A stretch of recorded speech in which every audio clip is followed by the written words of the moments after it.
મારું નામ છે ચાવડા હાર્દિક અન્નાભાઈ. આજે હું તમને 12મા અધ્યાયનો શ્લોક કહીશ.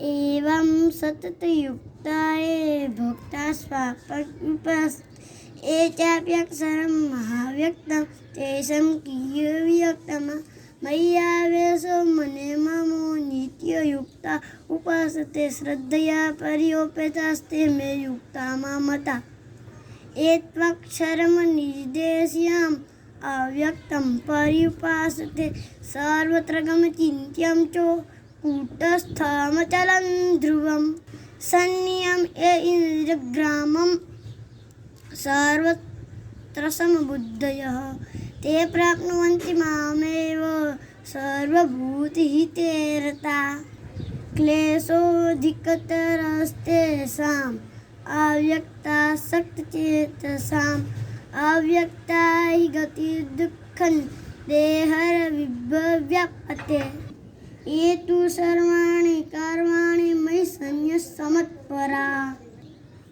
અનનયોગેન માન અધ્યયંત્ર ઉપાસતે તેષામહં સમુદ્ધરતા મૃત્યુ સંસાર સાગરાત ભવામિ ન ચિરાત પાર્થ મય્યાવેશિતચેતસાં મય્યેવ મન આધસ્વ મયि બુદ્ધિન નિવેશ્ય નિવશિષ્ય મય્યેવ અથ ઉદ્ધવં સંશયન. જય દ્વારકાધીશ, જય કૃષ્ણ કનૈયા.